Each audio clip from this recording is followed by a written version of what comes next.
अरे मंजिल उन्हीं को मिलती है जिनके सपनों में जान होती है। अरे मंजिल उन्हीं को मिलती है जिनके सपनों में जान होती है।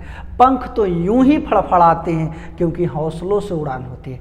तो आप लोग भी हमारे साथ हौसलों से उड़ान भरने के लिए तैयार हो जाएं, क्योंकि मध्य निषेध का एग्ज़ाम जो है वो 14 तारीख को कुछ को होने वाला है और कुछ को 16 तारीख को होने वाला है। तो इस एग्ज़ाम को क्रैक करने के लिए हमारी जो 2-3 क्लास है वही काफ़ी है। तो हमारे साथ रेगुलर आप जो है बिहार पुलिस मध्य निषेध का जो फॉर्म आप लोग भरे हैं उसका प्रैक्टिस सेट लगाने के लिए तैयार हो जाए, क्योंकि मैं एग्ज़ाम में वही प्रैक्टिस सेट लेकर आता हूं जो पूछने वाला है एग्जाम में। तो आप सभी लोग मिल करके हमारे साथ जो है बिहार पुलिस और मध्य निषेध का एग्जाम चलने वाली है उसका प्रैक्टिस सेट जो 50 क्वेश्चन के चल रही है उसके साथ आप भी हमारे साथ जुड़िए। रुक्मी आपकी अपनी परिवार रुक्मिणी परिवार पर बिल्कुल फ्री यूट्यूब पर चल रही है जो प्रैक्टिस सेट हमारी जो मध्य निषेध की चल रही है। तो बिहार पुलिस की तरह ही, यानी कि जो शराब उराब पकड़ने वाले होते हैं वही पुलिस होते हैं मध्य निषेध।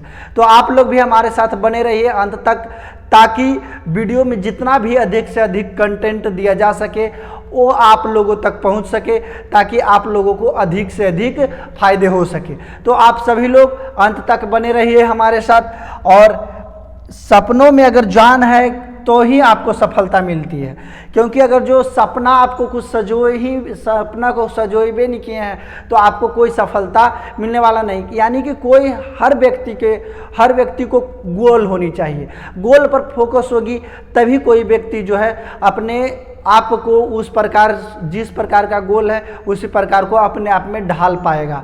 अगर जो आपके पास कोई गोल ही नहीं है तो आपको इसको ढालने में थोड़ी सी जो है परेशानियां होगी, और जब तक आपका कोई एग्जैक्ट गोल नहीं होगा तब तक आप जो है उस मुकाम तक नहीं पहुंच सकते हैं। तो हमारे साथ अंत तक बने रहिए। फर्स्ट क्वेश्चन जो हमारा है देख लीजिए। फर्स्ट क्वेश्चन हम लोग देख लेते हैं। फर्स्ट क्वेश्चन, कंचनजंगा राष्ट्रीय पार्क कहाँ स्थित है? तो आप लोग बता दीजिए कंचनजंगा राष्ट्रीय पार्क कहाँ है। तो सबसे पहले हम लोग जानेंगे कि राष्ट्रीय पार्क तो बहुत जान रहे हैं कि राष्ट्रीय पार्क उसे कहते हैं जिसमें जानवरों को रखा जाता है। तो ऐसा नहीं है, जानवरों को तो बिल्कुल सही है कि जानवरों को रखा जाता है, लेकिन और कुछ हम इसको डीपली में जान लेते हैं। यानी कि हम देख रहे हैं कि धीरे धीरे बहुत सारे जो जानवर हैं विलुप्त के कगार पर हैं, विलुप्त होते जा रहे हैं। तो जो जानवर विलुप्त होते जा रहे हैं उन्हीं को हम लोग उनको बढ़िया से अपने आने वाले पीढ़ियों को दिखाने के लिए जो उसको सजा करके रखते हैं, सजा करके मतलब उसको सुरक्षित प्रकार से ला करके एक वन में छोड़ते हैं, तो उसी को हम लोग नेशनल पार्क कहते हैं। तो कंचनजंगा जो नेशनल पार्क है, कंचनजंगा जो नेशनल राष्ट्रीय पार्क है वो कहाँ स्थित है? तो सिक्किम में स्थित है। कहाँ स्थित है? कंचनजंगा सिक्किम में मात्र एक ही नेशनल पार्क है जिसका नाम है कंचनजंगा नेशनल पार्क। को क्या नाम है? कंचनजंगा नेशनल पार्क है जो, यानी कि इसमें जानवरों को रखा जाता है। नेक्स्ट क्या चीज़ है वो देख लीजिए। नेक्स्ट, किसी नदी घाटी के चौड़े होने का क्या कारण हो सकता है? कोई नदी घाटी जैसे कि है, जिस प्रकार से हम बना देते हैं आपको, इस प्रकार से एक कोई नदी है। क्या चीज़ है? नदी। यह नदी जो है बह रही है, ये नदी बह रही है तो ये कब जो है नदी ये चौड़ी हो जाएगी, यानी कि ये नदी की जो है चौड़ाई ये धीरे धीरे बढ़ने लगेगा। कब बढ़ने लगेगा? तो यानी कि भूक्षरण यानी कि भूमि का जो है धीरे धीरे कटाव होने लगेगा। तो ये कटाव जैसे कि हम लोग देखते हैं कि बाढ़ आता है, तो बाढ़ में देखते हैं कि नदी की जो चौड़ाई बढ़ जाती है, और जैसे कि हम लोग बांध देखते हैं तो बांध टूट जाता है। उसी प्रकार से जो गंगा जी के किनारे हम लोग देखते हैं, तो जब गंगा जी के साइड चलिए जाइएगा तो जो मट्टी है बलक का मट्टी वो कटाव होकर गंगा जी में चला जाता है, जिससे गंगा जो हमारी गंगा पवित्र नदी है उनकी चौड़ाई धीरे धीरे बढ़ने लगती है।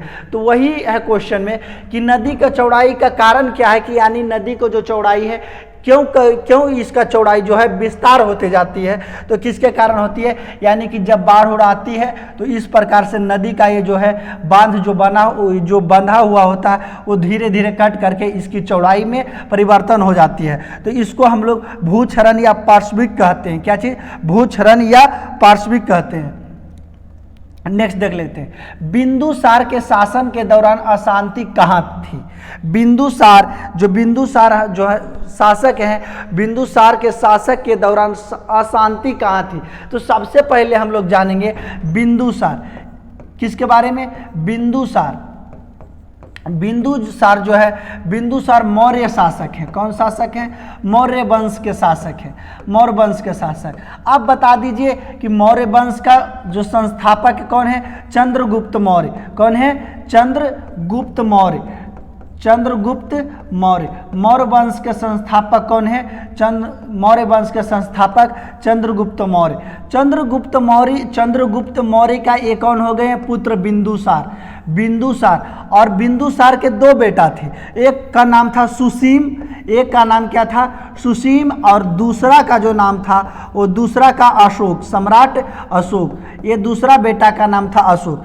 और हम लोग जानते हैं कि बिंदुसार के शासन काल के दौरान जो तक्षशिला जो क्षेत्र थी, तक्षशिला में 2 बार आक्रमण हुआ था। कितना बार, तक्षशिला में जो है,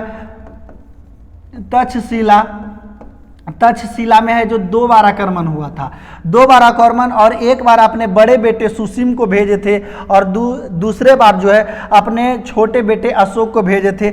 इसी प्रकार से बिंदुसार जब तक शासक बने थे, और बिंदुसार के एक और नाम से जाना जाता है, अमित्रघात के नाम से जाना जाता है। क्या चीज़, अमित्रघात के नाम से जाना जाता है। अमित्रघात का मतलब क्या होता है, शत्रु विनाशक, यानी शत्रु को विनाश करने वाला जो है कौन है, बिंदुसार मौर्य वंश के दूसरे शासक हैं। मौर्य वंश के संस्थापक कौन है, मौर्य वंश के संस्थापक चंद्रगुप्त मौर्य हैं। और बिंदुसार के शासन काल में इनका प्रधानमंत्री कौन होते थे, तो चाणक्य जो थे इनके प्रधानमंत्री थे। जो चाणक्य कौन थे, इनके बिंदुसार के प्रधानमंत्री थे चाणक्य। और तो इनके दौरान, यानी बिंदुसार के जो शासन काल के दौरान अशांति कहाँ थी, तो अशांति तक्षशिला में थी। तक्षशिला पर 2 बार आक्रमण हुआ था, जिसमें एक बार, फर्स्ट बार जो था अपने बिंदुसार अपने बड़े बेटे सुसीम को भेजे थे, और सेकेंड बार जो हुई थी उसमें अपने छोटे बेटे सम्राट अशोक के भेजे थे। उसके बाद उच्चतम न्यायालयों में कितने न्यायाधीश हैं। उच्चतम न्यायालय यानी कि भारत में जो उच्चतम न्यायालय है उसमें न्यायाधीशों की संख्या कितनी है, तो उसमें न्यायाधीशों की संख्या 31 है। कितना है न्यायाधीशों की संख्या, 31 है। और वर्तमान में मुख्य न्यायाधीश कौन है, वर्तमान के मुख्य न्यायाधीश बता दीजिए आप लोग, वर्तमान के मुख्य न्यायाधीश, क्योंकि मैं अभी हाल फिलहाल में करेंट अफेयर्स में पढ़ाया हूँ, करेंट अफेयर्स में। तो इसका जो है आंसर आप जो है कमेंट बॉक्स में दे दीजिएगा, और मैं बता देता हूं अभी वर्तमान में उच्च न्यायालय की संख्या कितनी है। वर्तमान में उच्च न्यायालय की संख्या कितनी है, बता दीजिए आप लोग। वर्तमान में उच्च न्यायालय की संख्या कितना है, उच्च न्यायालय की जो संख्या है वो कितना है, वो संख्या है 25। बता, इतना हिंट मैं दे देता हूँ, वो जो है 50वें नंबर के बने हैं। और हिंट दे देता हूँ, इससे पहले जो थे यू ललित थे, यू ललित के बाद इन्होंने बने हैं, और यू ललित के बाद बने हैं। तो इसको जो है आंसर मैं कमेंट बॉक्स में सभी को देखना चाहूँगा, सभी लोग कमेंट बॉक्स में देखिएगा, बताइएगा। तो ये 50वें नंबर के बने हैं, वो कौन है उनका नाम आपको बताना है।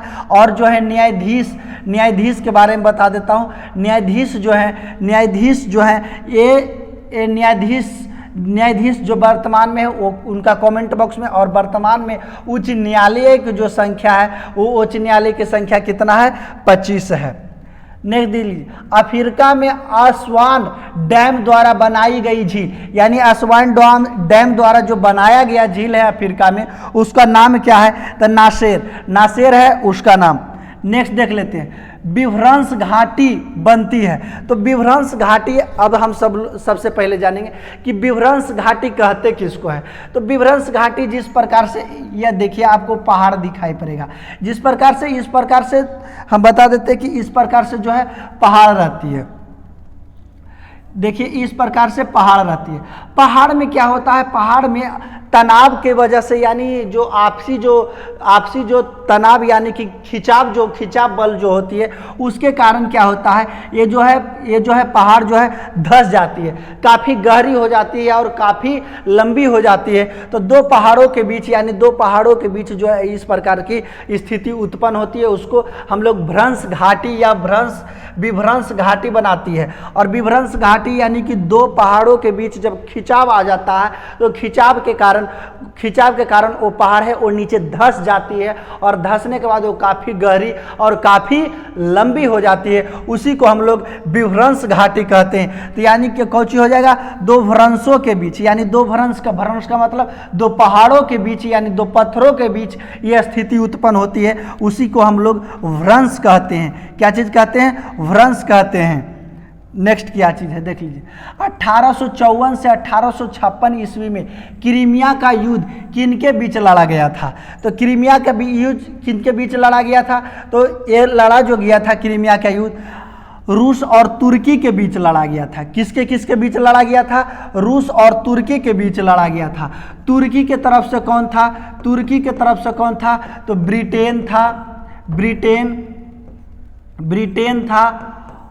ब्रिटेन था, फ्रांस था, सार्डेनिया था, कौन था, तथा सार्डेनिया था,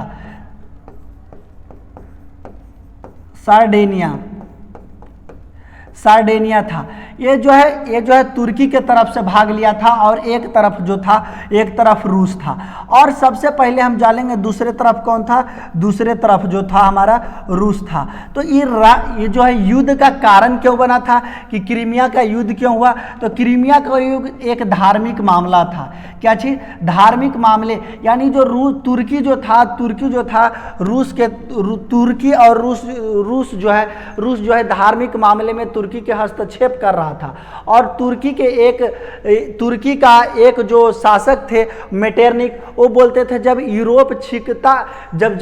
फ्रांस छिकता है तो पूरे यूरोप में सर्दी और जुकाम फैल जाती है। एक कथन भी आपको पूछ सकती है कि जब फ्रांस छिकती है तो पूरे यूरोप में सर्दी और जुकाम हो जाती है। ये किनके कथन है, तो ये मेटरनिक के कथन है। किनके कथन है, ये मेटरनिक के। आपको याद रखनी होगी, जब फ्रांस छिकता है तो पूरे यूरोप में सर्दी और जुकाम हो जाती है। ये मेटरनिक के कथन है। किनके कथन है, ये मेटरनिक के। तो ये आपको याद रखनी होगी, क्योंकि जो है ये मध्य निषेध के एग्जाम में है, जो ये VVI होने वाली है, तो इनको आपको याद रखनी है।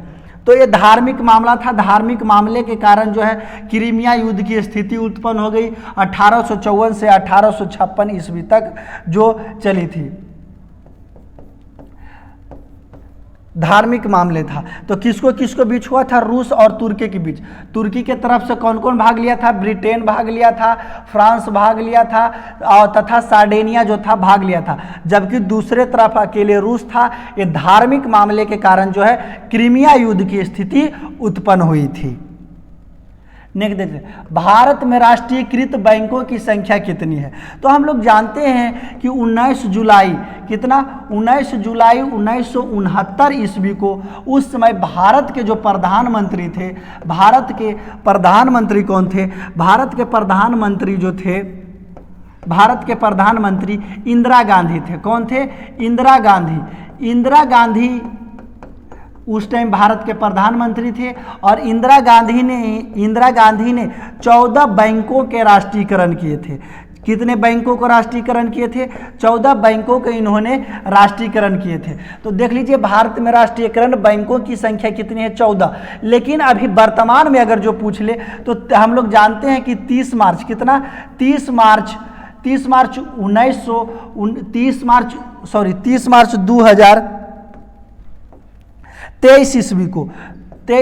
2023 ईस्वी को और वर्तमान में प्रधानमंत्री कौन है, श्री नरेंद्र मोदी जी।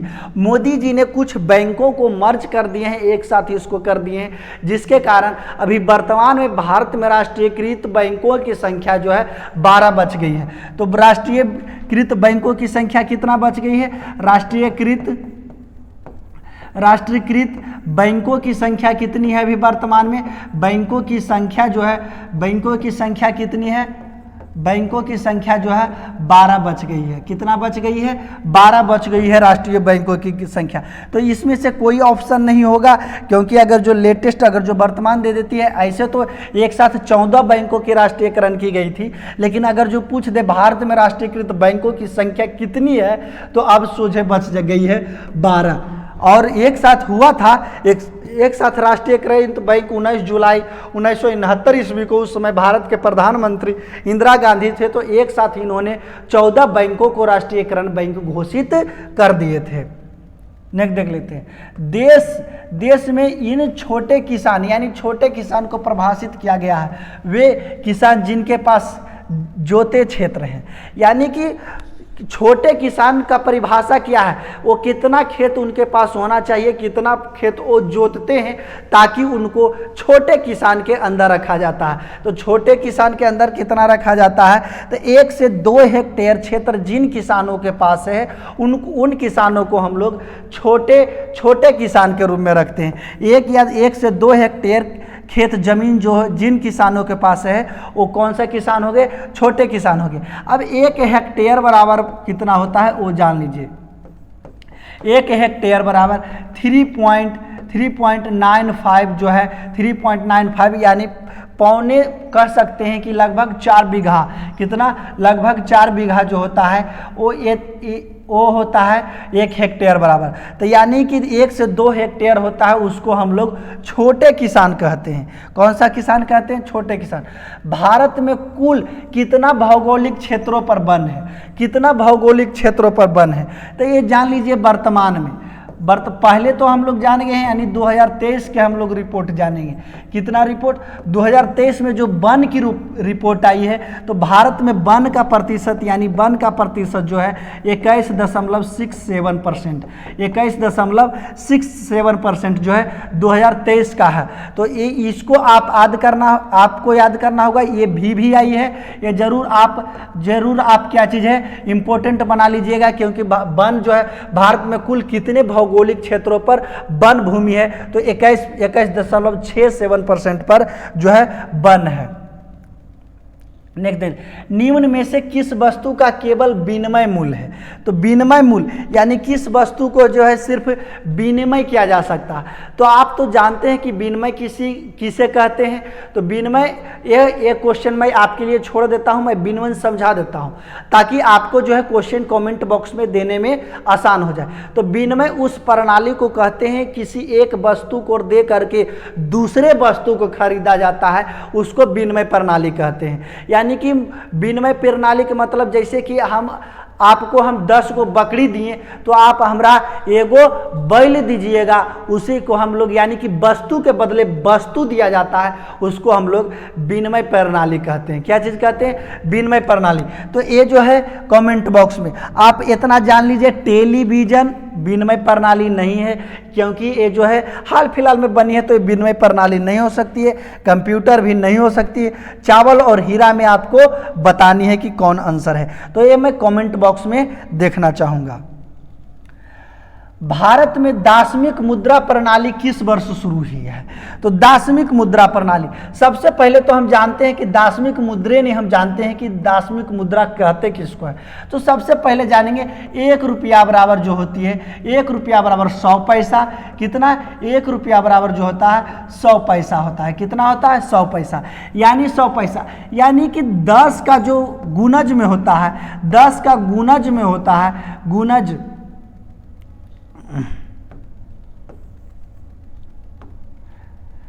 10 का जो गुणज में होता है, 10 का गुणज में होता है, उसको हम लोग दार्शनिक प्रणाली कहते हैं। तो दार्शनिक प्रणाली, रुपया तो है जो दार्शनिक प्रणाली है, क्योंकि 1 रुपया में 100 पैसा, 8 आना जिसको हम लोग कहते हैं 50 पैसा, तो सभी जो है पैसा 10 के गुणज में ही है, तो इसको हम लोग गुणज प्रणाली कहते हैं। और दसवीं गुणज प्रणाली कब लागू हुई थी? तो 10वीं गुणज प्रणाली जो है 1957 ईस्वी में लागू हुई है। कब लागू हुई है? 1957 ईस्वी में लागू हो गई है। मुंबई हाई किस से संबंधित है? मुंबई जो हाई है वो किस से संबंधित है? तो मैं बता देता हूं मुंबई हाई जो है किससे संबंधित है। देख लेते हैं, ये इंडिया का मैप है। इंडिया का मैप है तो हम लोग जान लेते हैं कि यहाँ क्या चीज़ है, मुंबई है। मुंबई से लेकर के 176 किलोमीटर दूरी पर, कितना, 176 किलोमीटर दूरी पर एक प्लेटफॉर्म बनाई गई है। क्या चीज़ बनाई गई है, एक प्लेटफॉर्म बनाई है। इसी प्लेटफॉर्म से जो है यहाँ से पेट्रोल निकाला जाता है। क्या चीज़ निकाला जाता है, पेट्रोल निकाला जाता है। और यही पेट्रोल को हम लोग मुंबई हाई के नाम से जानते हैं या तो सागर सम्राट के नाम से जानते हैं। तो मुंबई जो घाट है, यानी मुंबई का जो क्षेत्र है, मुंबई घाटी से, मुंबई के तट से लेकर के 176 किलोमीटर दूरी पर एक प्लेटफॉर्म बनाई गई है। ये पेट्रोल निकालने के लिए प्लेटफॉर्म बनाई गई है। और यही पेट्रोल प्लेटफॉर्म को हम लोग मुंबई हाई या सागर सम्राट के नाम से जानते हैं। दोनों भी पूछ सकता है। तो कितने दूरी पर है, तो 176 किलोमीटर की दूरी पर है। तो ये किससे संबंधित है, तो ये जो संबंधित है हमारी, ये पेट्रोलियम से संबंधित है। किससे संबंधित है, तो यह जो है पेट्रोलियम से संबंधित है। किससे संबंधित है, पेट्रोलियम से संबंधित है। नहीं देख लेते, भारत का सबसे सूखा भाग कौन है, तो सबसे सूखा भाग और सबसे गीला भाग देख लीजिए। सबसे सूखा भाग और सबसे गीला भाग, यानी सबसे सूखा भाग और सबसे गीला भाग का मतलब क्या हो गया कि जहाँ सबसे कम वर्षा होती है, जहाँ रेगिस्तान है, जहाँ सिर्फ बालू ही बालू है, जहाँ कोई पेड़ पौधे नहीं है, जहाँ फसल कम उपजाए जाते हैं, उसे हम लोग सूखा भाग कहते हैं।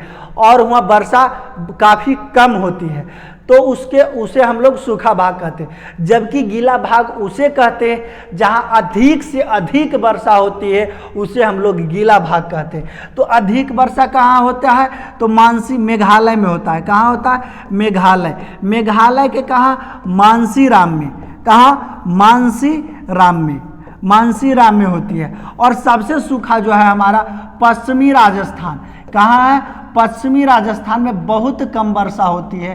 कहाँ, पश्चिमी राजस्थान में जो है बहुत कम वर्षा होती है। इसीलिए भारत के सबसे सूखा भाग जो है पश्चिमी राजस्थान को कहा गया है। किसे कहा गया है, पश्चिमी राजस्थान के। कोलकाता तथा दिल्ली किसके द्वारा जोड़ा जाता है, कोलकाता तथा दिल्ली जो है किसके द्वारा जोड़ा जाता है, तो NH2 के द्वारा जोड़ा जाता है। NH नंबर 2 के द्वारा जोड़ा जाता है। यानी दिल्ली कोलकाता की अगर जो हम बात कर लेते हैं, तो दिल्ली से कोलकाता की दूरी,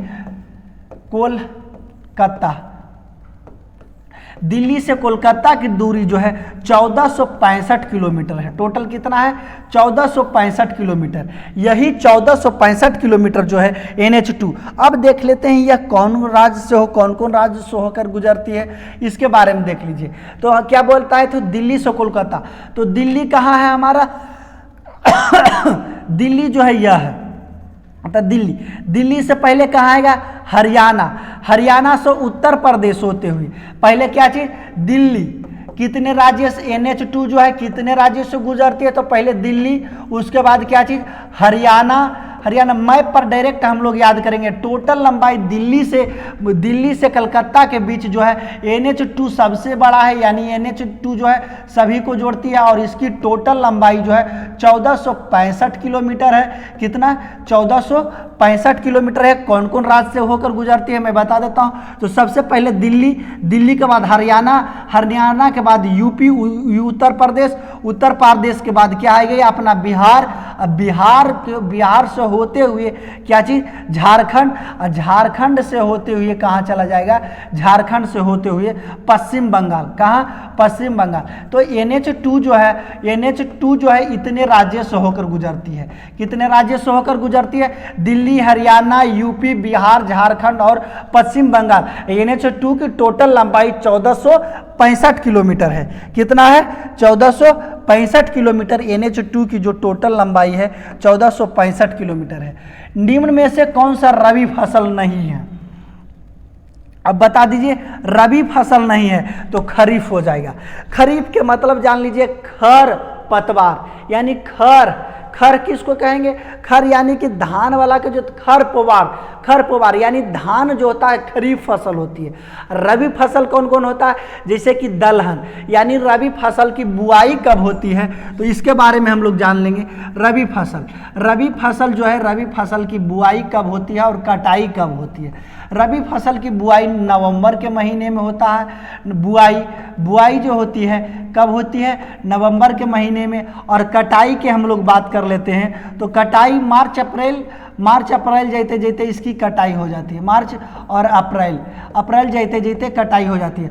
और रबी फसल किसे कहते हैं? जितना भी दलहन फसल आते हैं, दलहन यानी रबी। जिस प्रकार से हम लोग कहते हैं कि अगर जो गांव में पूछे होंगे, जाते होंगे तो गांव में, शहर वाले तो होंगे तो कुछ नहीं भी जानते हो, तो गांव में जाते होंगे तो आप पूछते होंगे कि क्या चल रहा है, तभी रबी का समय है, रबी जाते हैं छींटने के लिए, यानी कि दलहन की खेती।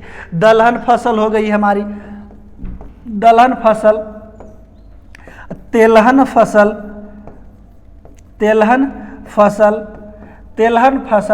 लहसुन प्याज,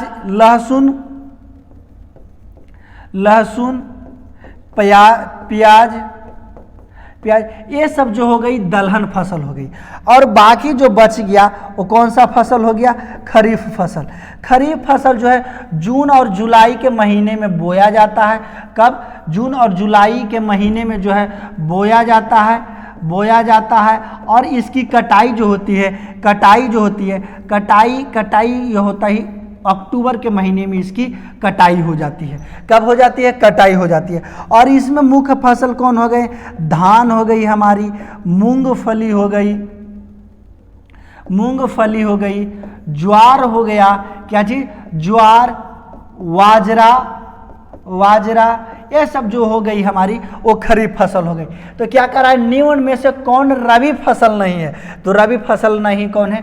चावल जो है क्या चीज़ है? चावल जो है क्या चीज़? चावल जो है हमारी वो खरीफ फसल है। तो रबी फसल नहीं पूछ रहा था तो यानी खरीफ फसल। चना तो एक दलहन है और इसमें एक क्या चीज़, एक ले लीजिए दलहन में के साथ साथ एक गेहूँ जो है ये भी रबी फसल है। उसके बाद राई सरसों तो हम लोग जानते हैं तेलहन है, चना है जो दलहन है। तो कौन रबी फसल नहीं है? तो रबी फसल जो है चावल नहीं है। नेक्स्ट देख लेते हैं, शताब्दी एक्सप्रेस गाड़ी का नाम किसके शतवार्षिक को संबोधित करता है? तो पंडित कहाँ, ये क्या क्या दे दिया, भारतीय राष्ट्रीय कांग्रेस, यानी कि ये जो है ऑप्शन बिल्कुल टोटल जो है गलत है। तो ये किसके नाम पर, यानी जवाहरलाल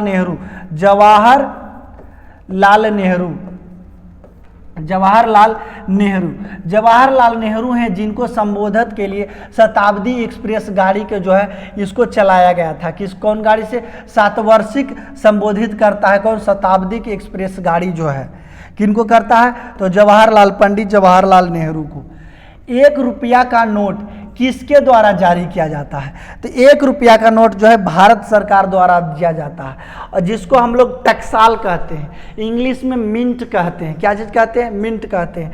जहाँ की जो रुपया पैसा की जो बनाई जाती है उसको हम लोग मिंट कहते हैं। तो भारत सरकार द्वारा 1 रुपया का नोट जारी किया जाता है। किसके द्वारा? भारत सरकार। यानी बाकी जो 100, 50, 10, 20 का नोट है वो भारतीय रिजर्व बैंक के द्वारा जारी किया जाता है। किसके द्वारा? भारतीय रिजर्व बैंक के द्वारा 10, 20 का नोट जारी किया जाता है। और 1 रुपया जो है, 1 रुपया भारत सरकार द्वारा जारी किया जाता है। भारत में 14 प्रमुख बैंकों का राष्ट्रीयकरण किस वर्ष किया गया था? तो ये ठीक है, यहाँ से पूछेगा 14 बैंकों का राष्ट्रीयकरण कब किया गया था? तो 19 नवंबर 1969 ईस्वी को। कब? 1969 ईस्वी को। 19 नवंबर 1969 ईस्वी को जो है एक साथ 14 बैंकों की राष्ट्रीयकरण किया गया था। तो यानी 1969 ईस्वी को जो है एक साथ 14 बैंकों के राष्ट्रीयकरण किया गया था। इस टाइम हमारे प्रधानमंत्री कौन थे? तो प्रधानमंत्री इंदिरा गांधी थे। कौन थे? इंदिरा गांधी थे। तो नेक्स्ट देख लेते हैं, दक्षिण अफ्रीका का मुद्रा कौन से? तो दक्षिण अफ्रीका का मुद्रा का क्या नाम है? तो रैंड जो है दक्षिण अफ्रीका के मुद्रा का नाम है। निम्न में से कौन सा दिन किसी विख्यात भारतीय के जन्म दिवस का समकालीन नहीं है? कौन जो है भारत के जो कौन सा दिन जो है विख्यात भारतीय का जन्मदिन है, तो बाल दिवस यानी चिल्ड्रन डे किसके नाम पर मनाते हैं हम लोग? तो जवाहरलाल नेहरू के जन्मदिन पर मनाते हैं, जवाहरलाल नेहरू के दिन पर मनाते हैं। गांधी जयंती महात्मा गांधी के जन्मदिन पर मनाते हैं, महात्मा गांधी के जन्मदिन पर मनाते हैं। उसके बाद हम लोग देख लेते हैं शिक्षक दिवस। शिक्षक दिवस यानी कि राधा कृष्ण के जन्मदिन पर मनाते हैं, डॉक्टर सर्वपल्ली राधा कृष्णन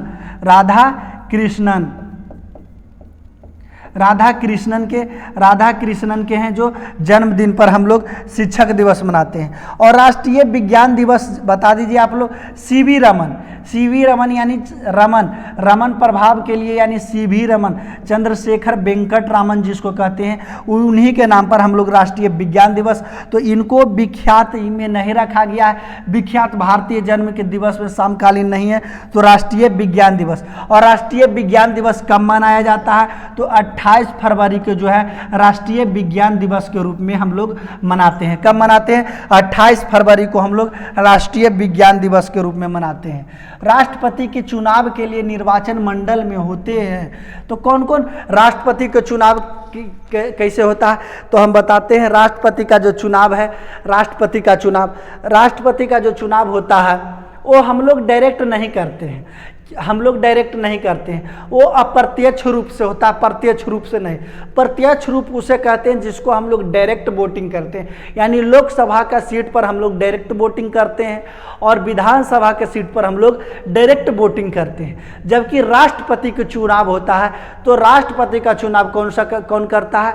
तो दोनों सदन जो होती है, लोकसभा और राज्यसभा सदन और विधायक, यानी लोकसभा के जितने भी सदस्य होते हैं, राज्यसभा के जितने भी सदस्य होते हैं, विधानसभा के जितने भी सदस्य होते हैं, वो वोटिंग करते हैं। उसके बाद वो क्या चीज़? राष्ट्रपति के लिए चुने जाते हैं। तो हम लोग डायरेक्ट वोटिंग नहीं करते हैं, हम लोग जो जनता के द्वारा ही चुना जाता है। लेकिन जनता कैसे चुनती है? जनता किसी प्रतिनिधि को चुनती है और वो प्रतिनिधि किसी और प्रतिनिधि को चुनती है, यानी कि डायरेक्ट जनता उसको वोटिंग नहीं करती है, लेकिन जनता द्वारा चुना गया प्रतिनिधि ही उसको वोटिंग करता है। उसी को तब हम लोग जाकर के राष्ट्रपति बनाते हैं। और राष्ट्रपति तो क्या चीज? संसद के दोनों सदन यानी राज्यसभा और लोकसभा, और कौन सी? विधानसभा के द्वारा जो है सदस्य जो है चुना जाता है। तो इस प्रकार से क्या चीज? राष्ट्रपति की चुनाव होती है।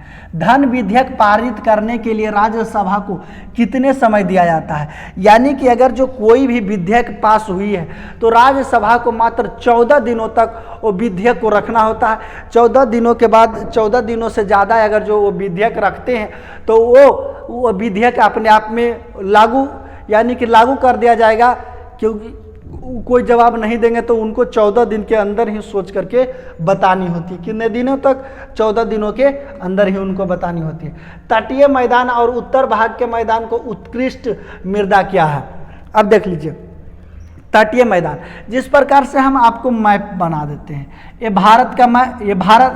ये क्या चीज़ है? पहाड़ है। तो पहाड़ से निकलने वाली जितनी भी नदियां हैं ये उत्तर भारत में, यानी कि हिमालय के पहाड़ से, किस पहाड़ से? हिमालय के पहाड़ से जितनी भी नदियां निकलती है वह उत्तर दिशा में यानी उत्तर भारत में बहती है, और ये अपने साथ उत्तर दिशा में बहती है, और ये अपने साथ जो है जलोढ़ मिट्टी को लाती है, और जलोढ़ मिट्टी जो होती है उपजाई के लिए उत्कृष्ट होती है। तो उत्कृष्ट मृदा कौन लाती है? तो ये हिमालय से निकलने वाली जो नदियां हैं, ये सालों भर, इस नदियां में सालों भर जल भरा हुआ रहता है और इसमें धारा तेज होती है, जिस कारण जब बाढ़ उड़ाता है तो ये अपने इनके जो ये गंगा जी के किनारे या कोई भी नदी के किनारे जो बनती है उसको हम लोग क्या चीज़? जलोढ़ मृदा कहते हैं। और जलोढ़ मृदा जो होती है सबसे उपजाऊ मिट्टी होती है, और जलोढ़ मिट्टी को हम लोग जानते हैं 2 भागों में बांटा जाता है, जिसको हम लोग खादर मिट्टी और बांगर मिट्टी के नाम से जानते हैं। क्या चीज़? खादर मिट्टी। तो सबसे उत्कृष्ट मृदा कौन हो गई? जलोढ़ मिट्टी। खादर मिट्टी यानी खादर से आपको पता चलेगा खाद यानी कि खाद उसमें प्रचुर मात्रा में पाई जाती है, तो यानी खादर मिट्टी जो होगी नई मिट्टी होगी। बांगर, बांगर का मतलब हो गया भंगुर गया, तो भंगुर एक मतलब वो मिट्टी खराब हो गई है, तो खराब होने के कारण इसको पुरानी मिट्टी कहते हैं और इसमें कम उपजाऊ होती है और खादर मिट्टी में अधिक से अधिक उपजाऊ होती है। नेक्स्ट देख लेते हैं हम लोग क्या चीज़ है, कौन सी वृक्ष जाति पर्णपाती वनस्पति से संबंधित नहीं है।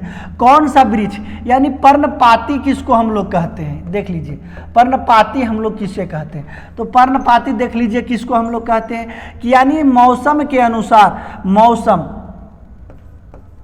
मौसम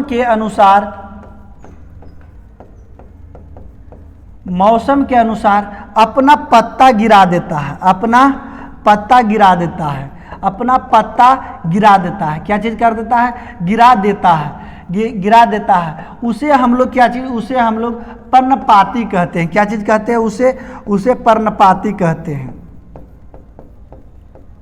उसे हम लोग क्या चीज़ कहते हैं, पर्णपाती कहते हैं। और पर्णपाती यानी कि गर्मी के मौसम में हम लोग देखते हैं, कब, गर्मी के मौसम में है जो पेड़ पौधे क्या चीज़ अपना पत्तों को गिरा देते हैं और उसे हम लोग पर्णपाती कहते हैं। जैसे कि किस प्रकार से हो गई, जैसे कि चंदन का पेड़, चंदन बहुत सारे पेड़ देखे होंगे आप लोग आसपास में, चंदन का पेड़ हो गया, बांस हो गया, क्या चीज़, बांस हो गया, सौगान हो गई, क्या चीज़, सागवान हो गई यानी सागवान जिसको कहते हैं, और साल हो गई, क्या चीज़, साल हो गई, और आम हो गया। ये सब बहुत सारे पेड़ हो गए जो अपना पर्णपाती के अंतर्गत आते हैं, यानी कि जो अपना पत्ता स्वयं गिरा देता है मौसम के अनुकूल, उसको हम लोग पर्णपाती कहते हैं। तो कौन सी वृक्ष जाति पर्णपाती वनस्पति से संबंधित नहीं है, तो देवदार जो है पर्णपाती से संबंधित नहीं है। यह मौसम के अनुकूल, मौसम के अनुसार ये जो है अपने पत्ते को नहीं गिराते हैं। अमेरिका के स्वतंत्रता युद्ध के दौरान ब्रिटेन के विरुद्ध लड़ने के लिए थॉमस पेन ने किस उपनिवेश लोगों को प्रेरित किया था, तो किसे किया था, समान बुद्धि वाले को। समान बुद्धि वाले को अमेरिका के स्वतंत्रता युद्ध के दौरान, अमेरिका में जब स्वतंत्रता युद्ध चल रही थी तो ब्रिटेन के विरुद्ध लड़ने के लिए थॉमस पेन ने किस काम ने, उनका कौन सा काम था जो उपनिवेश के लोगों को प्रेरित किया था, तो समान बुद्धि। उनकी जो बुद्धि था वो बुद्धि से अमेरिका के स्वतंत्रता ब्रिटेन से लड़े थे और ब्रिटेन के विरुद्ध इन्होंने स्वतंत्रता प्राप्ति की थी और समान बुद्धि के लगाए, जिसके कारण इनको अमेरिका को आज़ादी मिल गई थी। कोई दिक्कत नहीं। विलियम बेंटिक द्वारा निम्न में से कौन सा सुधारक उपाय लागू किया गया है, तो कौन सा लागू, दास्तक का अंत जो है विलियम बेंटिक नहीं किए हैं। इन कौन किए हैं, लॉर्ड एरन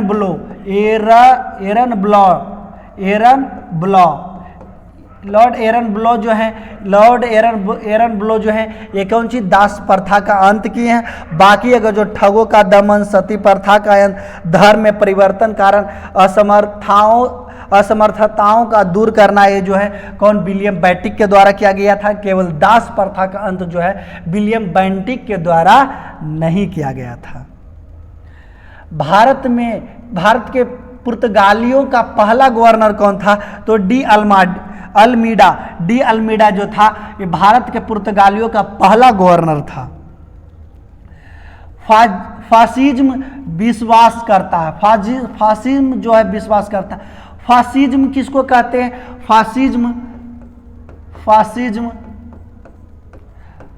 फासिज्म किसको कहते हैं, ये फांसीवाद को कहते हैं। किसको कहते हैं, फांसीवाद को कहते हैं। और फांसीवाद किसको कहते हैं, फांसीवाद किसको कहते हैं, अगर जो कोई देश में फांसीवाद लागू हो गई है, कोई कहता है कि अब देश में हमारा फांसीवाद लागू होगी, यानी एक ही प्रकार की सरकार, यानी सरकार द्वारा जो है एक प्रकार की जो है संगठन चलाई जाती है, यानी कि सरकार, एक ही सरकार का वहाँ पूर्ण बहुमत होता है, पूर्ण वर्चस्व होता है, उसे हम लोग फांसीवाद की संज्ञा दे देते हैं। क्या चीज़, तो एक दल एक ही प्रणाली, एक दल एक प्रणाली में हम लोग फासिज्म विश्वास करता है, या इसी को फासिज्म को हम लोग फांसीवाद कहते हैं। क्या चीज़ कहते हैं, फांसीवाद कहते हैं। किस उत्पादक फर्म के लिए अल्पकाल में नियत लगता है? अल्पकाल में यानी कि अल्पकाल, जैसे कि किसी प्रकार के हम लोग बिजनेस करते हैं, क्या चीज़, किसी प्रकार को हम लोग बिजनेस करते हैं, तो बिजनेस में नियत लागत होगी। तो नियत लागत अगर जो हम बिजनेस को अल्पकाल के लिए करते हैं यानी छोटे समय के लिए करते हैं, तो उसको उसमें हमारी जो है ज़्यादा ना तो प्रॉफिट होती है और ना ही ज़्यादा लॉस होती है। तो लॉस क्या चीज़ कहते हैं? किसी उत्पादक फर्म के लिए अल्पकाल में नियत लागत होगी। तो नियत लागत होगी, क्या चीज़ होगी? सदा अस्थिर और नियत होगी। यानी अल्पकाल के लिए जो लागत हम लोग लगाते हैं कुछ समय के लिए, वो सदा स्थिर होती है, वो धीरे धीरे बढ़ती है, यानी बढ़ती है लेकिन अस्थिर ज़्यादा हो, अस्थिर की गिनती में उसको कहते हैं, सदा स्थिर और नियत होती है। अल्प अधिकार क्या चीज होते हैं? अल्प अधिकार यानी अल्प अधिकार, अल्प अधिकार किसको कहते हैं? जब दो गो विक्रेता होता है, विक्रेता मतलब बेचने वाला दो गो होता है। जैसे कि हमारा मार्केट है, मार्केट में हम अकेले अगर जो बिजनेस कर रहे हैं, अकेले हम कोई सामान को, जैसे कि हमारा टॉफ़ी का दुकान है, टॉफ़ी हम अकेले बेच रहे हैं, लेमचूस जिसको कहते हैं, हम अकेले बेच रहे हैं, तो उसमें हमको ज़्यादा प्रॉफिट होगा। और जब वो मार्केट में दो गो आ जाएगा, दो गो आ जाएगा कि दो गो मिलकर के एक दुकान और हमारे में बगल में खुल जाएगा, जिस प्रकार से एक कोचिंग रुक्मिणी एजुकेशन सेंटर चल रही है, एक बगल में और कोचिंग चलाएगा, तो जो बेटर पढ़ाएंगे उनके यहाँ जाएंगे बच्चे। तो यानी कि कुछ बच्चे तो हमारे जरूर उनके पास जाएंगे, यानी कि न चाहते हुए भी कितनों बढ़िया पढ़ा ले तब पर भी कुछ बच्चे जो है उनके पास जाएंगे, और उनके पास जाएंगे जिसके कारण मार्केट में थोड़ी सी जो है अल्प अधिकार हो जाता है, यानी कि मार्केट पर अधिकार जो पूर्णतः नहीं होती है और अधिकार धीरे धीरे हो जाते हैं। तो यानी एक से अधिक जो होती है मार्केट में, एक से अधिक दुकान जो है कहते हैं, जिसको दुकान कहते हैं, या कोई चीज़ भी का इंस्टीट्यूट कह लीजिए, एक से ज़्यादा हो जाती है तो उसको हम लोग अल्पाधिकार कहते हैं। यानी दो विक्रेता होता है, क्या चीज़, अल्पाधिकार में होते हैं तो कौन होते हैं? दो विक्रेता, या इससे अधिक भी हो सकते हैं, तीन विक्रेता भी हो सकते हैं, लेकिन मिनिमम दो रखा गया है। इसीलिए गृहस्थियों द्वारा खरीदी गई उपभोक्ता की वस्तुएं तथा सेवाओं की औसत कीमत को मापने वाला एक सूचकांक है, उसको क्या कहते हैं? एक सूचकांक यानी कि गृहस्थियों द्वारा खरीदी गई, यानी कि घर में कोई वस्तु को खरीदते हैं, उसको कीमत को मापने के लिए किसका प्रयोग करते हैं? तो उपभोक्ता कीमत सूचकांक। यानी उपभोक्ता, कोई वस्तु को हम लोग खरीदते हैं गृहस्थ जीवन के लिए या घर के लिए खरीदते हैं, खाने पीने के। उपभोक्ता के मतलब ये नहीं हुआ कि सिर्फ खाने पीने वाली वस्तु होगी, उपभोक्ता में ये टीवी, फ्रिज, कूलर ये सब सभी आ जाती है। यानी उपभोग करने वाली हमारी, यानी कि ऐसो आराम देने वाली वस्तु को जब हम शामिल कर देते हैं तो उसको उपभोक्ता कहते हैं। तो गृहस्थी होता है घर के लिए तो सारी वस्तुओं को हम लोग प्रयोग कर सकते हैं। तो गृहस्थ द्वारा खरीदी गई उपभोक्ताओं के वस्तु तथा सेवाओं की औसत कीमत को मापने वाले सूचकांक जो है कौन है? उपभोक्ता कीमत सूचकांक है। तो क्या चीज, नेक्स्ट क्वेश्चन है, मोहम्मद गवान के राज्य में प्रसिद्ध बाजीर वकील थे। मोहम्मद गवान जो है, मोहम्मद गवान जिसको गांव भी कहते हैं, मोहम्मद गवान या गांव भी इसको कहते हैं, क्या चीज, गवान, मोहम्मद गवान। ये जो है हुमायूं के प्रधानमंत्री थे। किनके थे? हुमायूं के। ये जो थे हुमायूं के प्रधानमंत्री थे, हुमायूं के प्रधानमंत्री थे, ये हुमायूं के प्रधानमंत्री थे। ये हुमायूं के प्रधानमंत्री थे। इन्होंने मोहम्मद गवान जो थे वो विद्वानों के रक्षक थे। किनके रक्षक थे? विद्वानों के रक्षक थे। इन्होंने कौन थे? विद्वानों के रक्षक थे। और इन्होंने बहमनी साम्राज्य, कौन साम्राज्य? बहमनी साम्राज्य में इन्होंने प्रधानमंत्री की पद त्यागी थी, यानी मंत्री जिसको कहते हैं, यानी मंत्री हुमायूं जो राजा था और बहमनी साम्राज्य के जो है इन्होंने मोहम्मद गांव हुमायूं के प्रधानमंत्री थे और बहमनी साम्राज्य का ये जो है प्रधानमंत्री बने थे। कौन साम्राज्य का? बहमनी साम्राज्य को। तो किस राज्य के प्रसिद्ध बाजीर थे? तो हुमायूं के ये प्रधानमंत्री थे। कौन? मोहम्मद गवान, जो बहमनी साम्राज्य के जो थे, क्या थे? वकील या बाजीर भी इसको कह सकते हैं। नेक्स्ट, गंधार कला मिश्रण है। अब देख लीजिए गंधार कला किसे कहते हैं? तो ग्रीक यूनानी भी इसको गंधार को कह सकते हैं। क्या चीज? ग्रीक यूनानी, या इसको चाहे तो बुद्धिस्ट भी कह सकते हैं। बुद्धिस्ट, यानी बुद्ध भगवान की जो मूर्तियां बनाई गई है वो गंधार कला में बनाई गई है।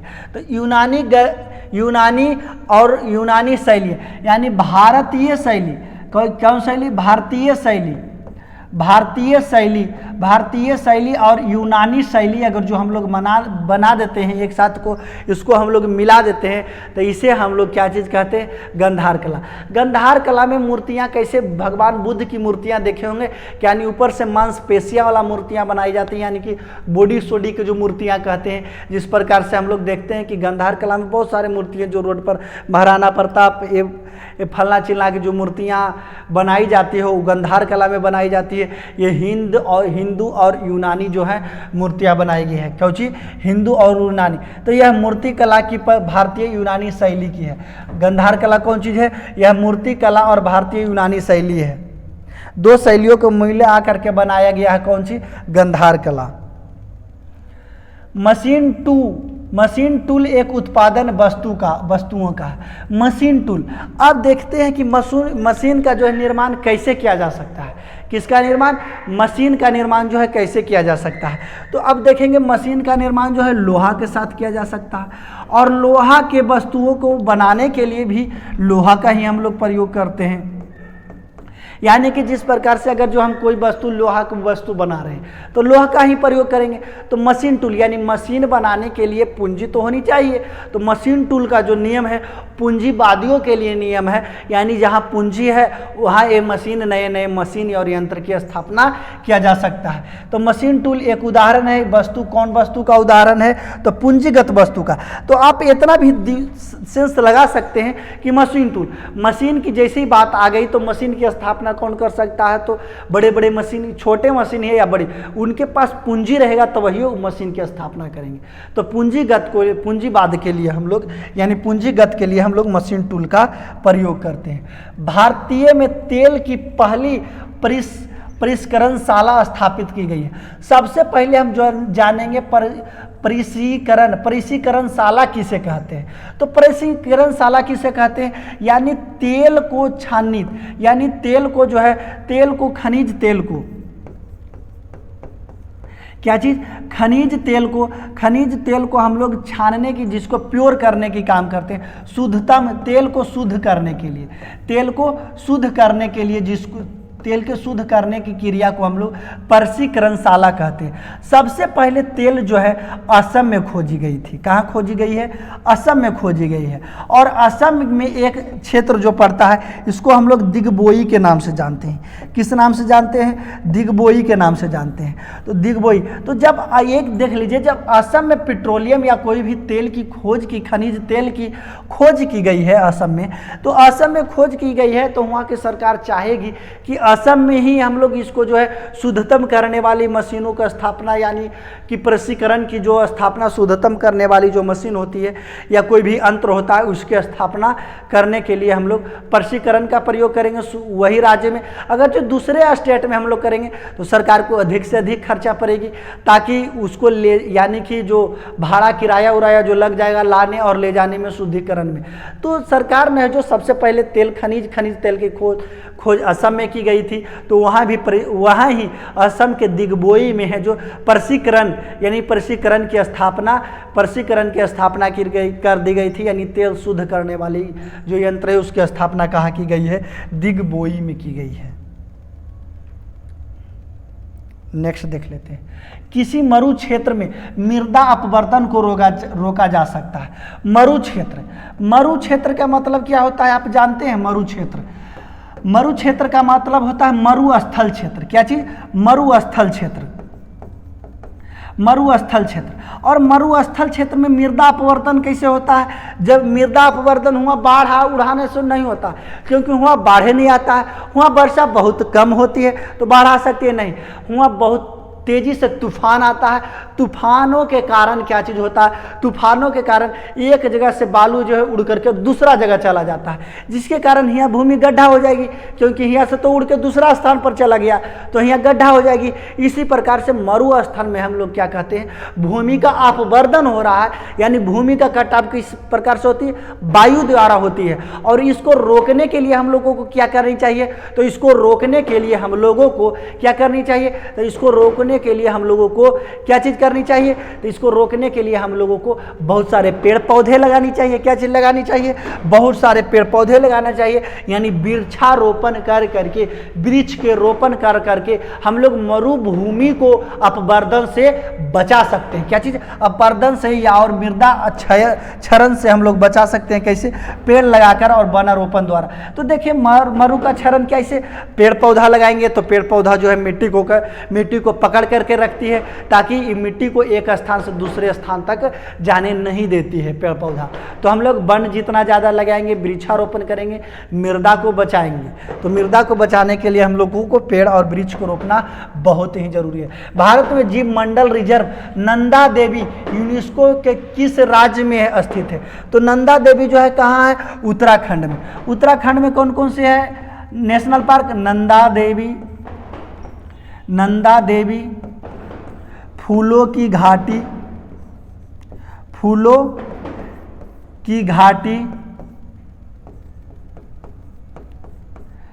राजा जी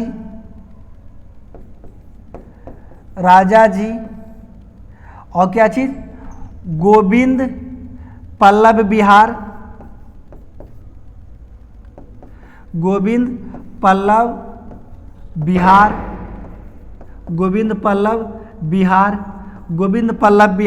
ये सब जो है कहाँ है, नंदा देवी, फूलों की घाटी, राजा जी, गोविंद पल्लव विहार जो है ये सब कहाँ है, उत्तराखंड में है।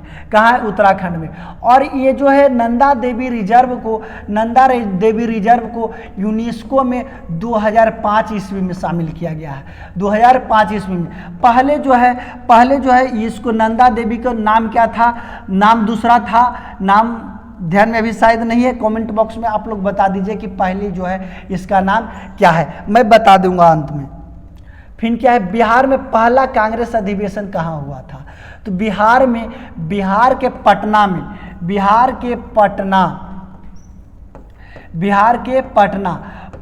के कहाँ, बिहार के पटना, और पटना के कहाँ, पटना के बांकीपुर,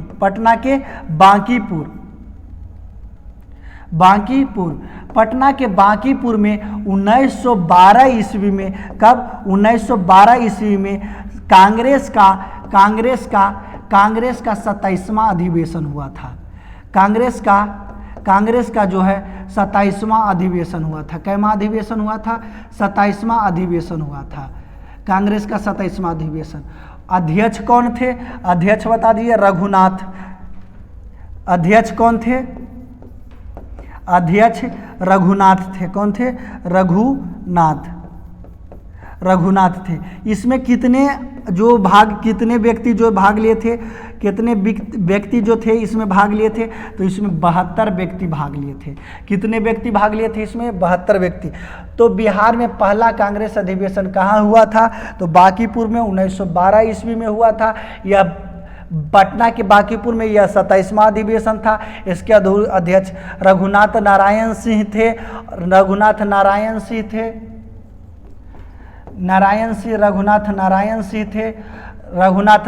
सिंह थे। इसमें टोटल 72 व्यक्ति ने इसमें भाग लिए थे। भारतीय औद्योगिक निवेश बैंक का मुख्यालय कहाँ है, भारतीय औद्योगिक बैंक निवेश का मुख्यालय कहाँ है, तो कलकत्ता में है। अब देखते हैं हम लोग, जब भारत आज़ाद हुई थी 1971 ईस्वी से लेकर के 2012 ईस्वी तक क्या हुआ था, 1971 भारत में है एक बैंक की स्थापना की गई थी, औद्योगिक निवेश बैंक की स्थापना। इसको बंद नहीं किया गया था और ये 1971 से लेकर के 2012 तक लगातार इन्होंने काम किया था। और इस बैंक की जो है, इस बैंक का मुख्यालय कहाँ गया क्वेश्चन। और इस बैंक का मुख्यालय कहाँ है? था कोलकाता में था। 1857 और 59 ईस्वी में प्रथम स्वतंत्रता संग्राम पुस्तक लेखक कौन है? पुस्तक लेखक कार्ल मार्क्स और एंगल्स जो है दोनों मिल करके क्या चीज़ एक पुस्तक लिखे थे, और उस पुस्तक में इन्होंने सिपाही विद्रोह यानी 1857 ईस्वी में जो हुई थी विद्रोह, उसको इन्होंने सिपाही विद्रोह कहा है। क्या चीज़ कहा है? सिपाही विद्रोह इन्होंने कहा है।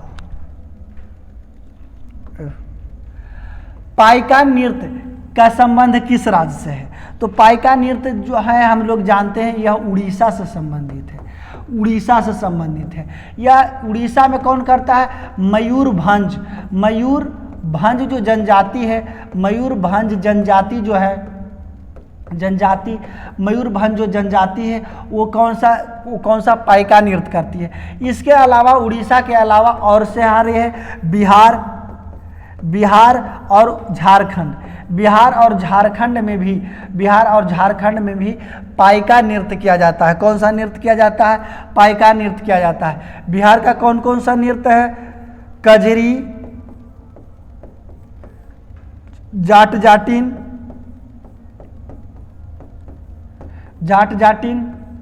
डोमकच,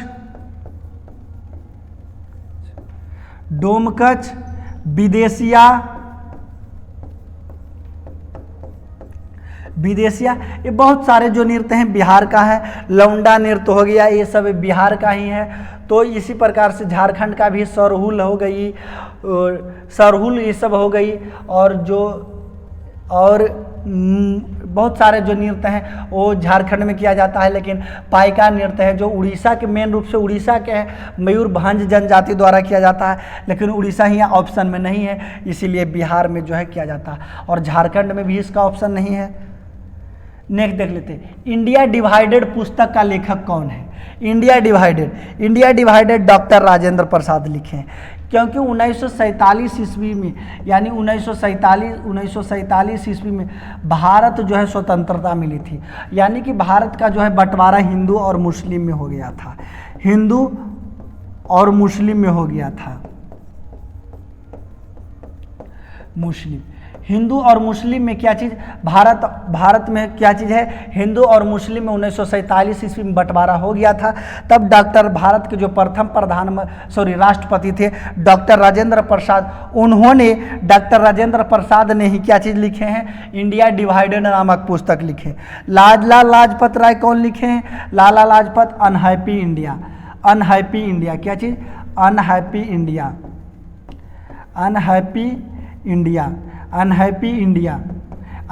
इंडिया कौन लिखे हैं? लाला लाजपत राय लिखे हैं। अब्दुल कलाम आज़ाद कौन लिखे हैं? बता दीजिए आप लोग। अब्दुल कलाम की जो बहुत ही फेमस पुस्तक है, ये सभी लोग जानते हैं। क्या चीज़? क्योंकि हम जानते हैं कि अब्दुल कलाम आज़ाद भारत के प्रथम शिक्षा मंत्री हैं, और इन्होंने पुस्तक लिखे हैं, बहुत ही फेवरेट पुस्तक है। उसको आप कमेंट बॉक्स में ज़रूर बताइएगा, नहीं बताइएगा तो उस कमेंट बॉक्स में मैं ही बता दूंगा कि भारत के जो है शिक्षा मंत्री कौन है, और शिक्षा मंत्री कौन पुस्तक लिखे हैं। और बता दीजिए सुभाष चंद्र बोस की भी पुस्तक उसमें आपको लिख देनी। इनकी भी पुस्तक है जो बहुत ही इंपॉर्टेंट है। क्या चीज़? 1939 में आई थी, 1939 ईस्वी में आई थी।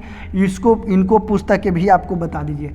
मिशन इंद्रधनुष कहाँ आरंभ किया गया है?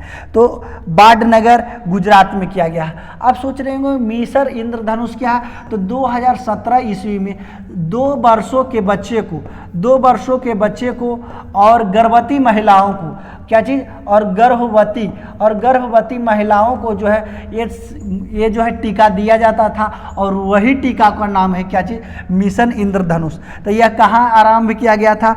तो यह बाडनगर गुजरात में किया गया था, क्योंकि हम जानते हैं कि गुजरात के ही हैं भारत के प्रधानमंत्री श्री नरेंद्र मोदी जी। विश्व जनसंख्या दिवस कब मनाते हैं? तो ये तो आसानी है, कब? 11 जुलाई को हम लोग विश्व जनसंख्या दिवस मनाते हैं। कब मनाते हैं? 11 जुलाई को। विश्व में सर्वाधिक उत्पादित खाद्य फसल कौन है? तो विश्व में सबसे उत्पादित यानी सबसे ज़्यादा उत्पादित किया जाता है, सबसे ज़्यादा उपभोग किया जाता है, कौन किया जाता है? गेहूँ। दुनिया की अगर जो बात कर लेते हैं तो दुनिया में भारत का गेहूँ उत्पादन में कैमा नंबर पर है? दुनिया में भारत कितना नंबर पर है? भारत जो है गेहूँ उत्पादन में कितना नंबर पर है? तो गेहूँ उत्पादन में भारत जो है तीसरा नंबर पर है। अब बात कर लेते हैं भारत में किस राज्य जो है गेहूं उत्पादन में 1 नंबर पर है? भारत के किस राज्य जो है गेहूं उत्पादन में नंबर 1 पर है? तो गेहूं उत्पादन में नंबर 1 पर कौन है? उत्तर प्रदेश। क्या चीज़ है? उत्तर प्रदेश। उत्तर प्रदेश जो है गेहूं उत्पादन में नंबर 1 पर है। फर्स्ट पर कौन हो जाएगा दुनिया में? तो 1 नंबर पर चीन हमारी है। कौन है? चीन। 3 नंबर पर भारत। प्रथम ओलंपिक खेल कहाँ हुई थी? तो प्रथम ओलंपिक खेल जो हुई थी यूनान में हुई थी 1896 ईस्वी में। कहाँ हुई थी? कब हुई थी? 1896 ईस्वी में। 1896 ईस्वी में यूनान के ओलंपिक पर्वत पर, कौन पर्वत पर? ओलंपिक पर्वत पर। ओलंपिक पर्वत पर। कहाँ? ओलंपिक पर्वत पर किया गया था। कहाँ किया गया था?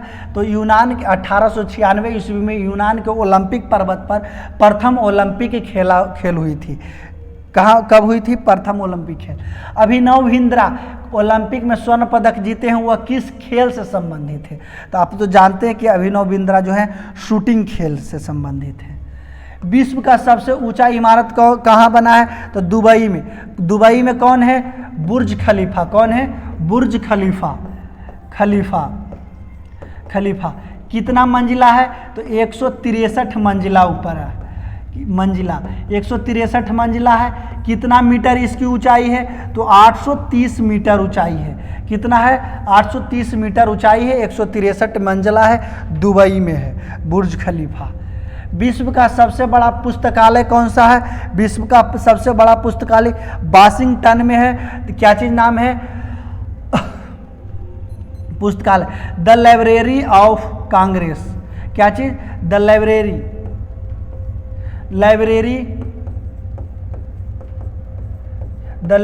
Of Congress. The library of Congress जो सबसे बड़ा पुस्तकालय है वो कहाँ है? वाशिंगटन अमेरिका में है। कहाँ है? अमेरिका में है। इसमें लगभग 16.2 करोड़ पुस्तक है। कितना है? 16.2 करोड़ पुस्तक है। 16.2 करोड़ पुस्तक है जो कहाँ है? अमेरिका के वाशिंगटन में है। तो इसी प्रकार से जो हमारे 50 क्वेश्चन की सीरीज चल रही है, आज के लिए ही इतना ही। और आप लोग जो क्वेश्चन मैं छोड़ दिया हूँ उसको आप कमेंट बॉक्स में बता दीजिएगा। अगर जो आप नहीं बता पाते हैं कमेंट बॉक्स में तो मैं तो ज़रूर आंसर बताऊँगा। इसका आंसर जो है मैं ज़रूर कमेंट बॉक्स में बताऊँगा, क्योंकि मैं बता देता हूँ। तो इसी प्रकार से जो है हमारी जो channel YouTube Rukmini education centre है, इस पर बिल्कुल फ्री यूट्यूब पर जो है प्रैक्टिस सेट जो 50 क्वेश्चन का जीके का और जीएस के जो 50 क्वेश्चन का प्रैक्टिस सेट है वो चल रही है। तो आप लोग सभी लोग हमारे साथ प्रैक्टिस सेट कीजिए। और इसी के साथ इतना ही, मैं धन्यवाद।